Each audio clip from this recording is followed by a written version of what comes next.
Hello everyone and welcome back to IELTS Master. This is video number 33 and we are still on the track to master writing task 1 in the IELTS. Now in the previous videos we were talking about trends and how we could compare data. Now in today's video we will move to a different process. We'll talk about the passive and we will see how the passive voice can be used to describe a sequence of action. Alright?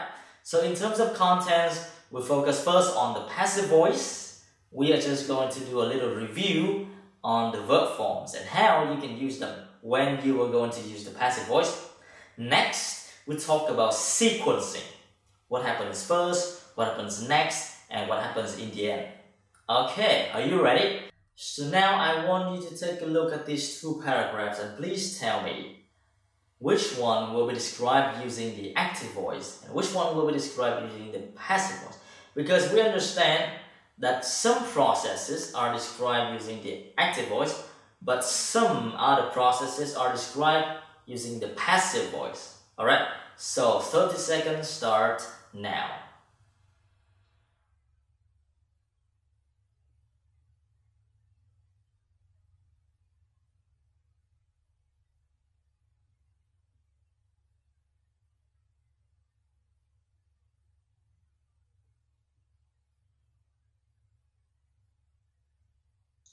I think we have finished. Alright, this is very simple. Now we'll take a look. We're talking about limestone. It's the main ingredient of cement. So firstly, it is extracted. People extract it from the ground, so it is extracted. And then at the factory, it is heated to a high temperature. So people make it hot. People heat it. That means it is heated. Finally, after this, it is cooled with blasts of cold air. So people cold it. People makes it cold. It does not make itself cold, but people makes it cold. People make it cold. Then we say it is cooled, right? What about the second paragraph? Let's say when warm air is reached. No, this is going to be reaches because the air itself, it can reach the ground. And then as a result, it cools. Now this is different from the previous paragraph because in paragraph 1, people make it cool. But in the second one, the air can cool itself when it is traveling around, right? It can cool itself. So this depends on the context. It depends on the meaning very much. Lastly, moisture in the air condenses to form rain. So is it the moisture itself, it can condense, right? By itself it can condense. So in that case we're going to use active voice. Now in summary, when a process can happen by itself, we use active voice. But when a process has a human factor, that means somebody does it, we use passive voice. Okay, very easy. Now again, I have this little paragraph. I'm going to give you 30 seconds to give the correct verb form for me, active or passive.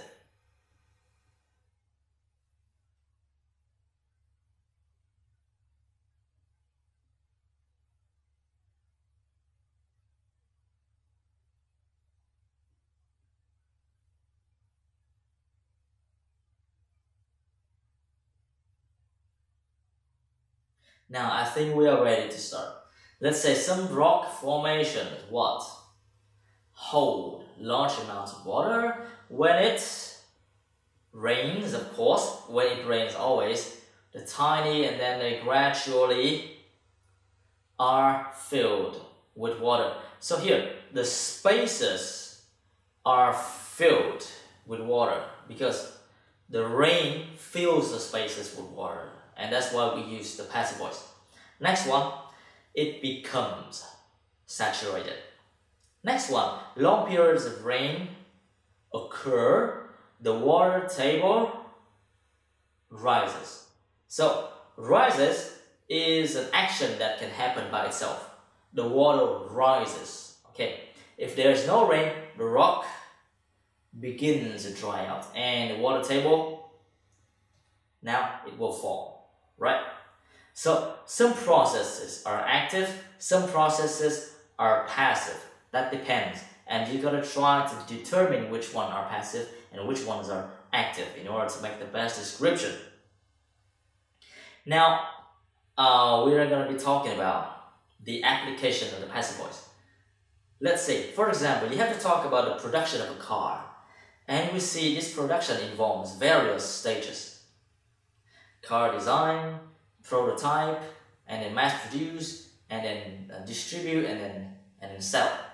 Right, so we have 5 different stages, and we all start with the car, the word car. Do you think we're going to use the active or the passive voice? Of course, passive voice, because the car cannot design itself, the prototype cannot make itself, the car cannot be produced itself, the car cannot be distributed itself, and the car cannot sell itself. So we can have a description like this. After the car is designed, a prototype is made, the car is mass produced, then the car is distributed and sold. Alright, then these descriptions like this for the processes of making something, we use passive voice. Okay, now for your practice, this is kind of the same thing. I want you to take a look and then do a description of the production of a motorcycle. 30 seconds, start.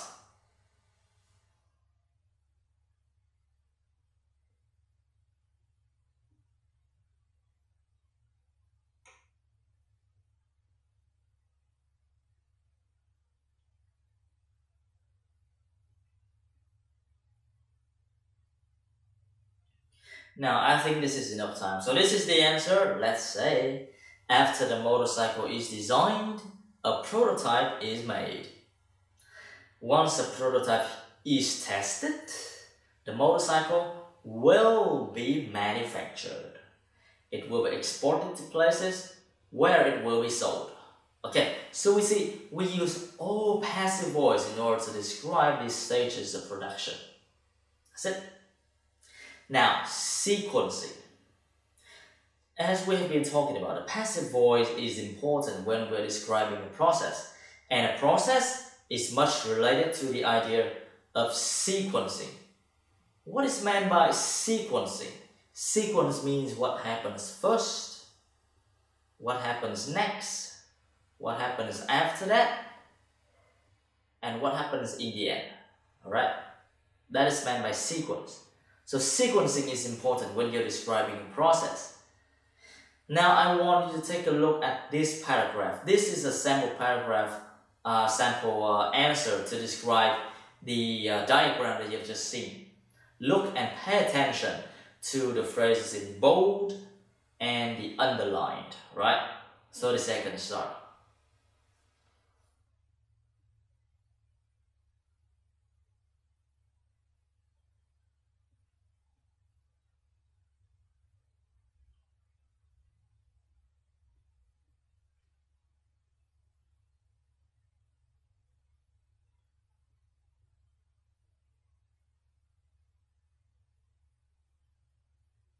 Okay, I think that's enough time. Now let's take a look. As you have probably noticed, when we're talking about sequencing, that means what happens first, what happened then, what happened after that, and what happened in the end. We can say, first of all, after that, and then from this, and then in the next stage of the process. Following that, then, and subsequently. Now remember these words because they are important. They're very important when you're describing a process because you need to let the readers know when something begins.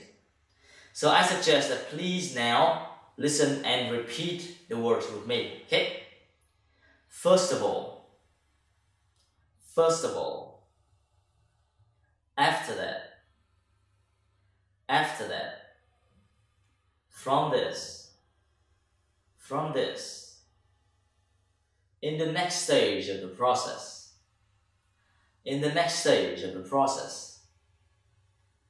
following that, then, subsequently. Subsequently.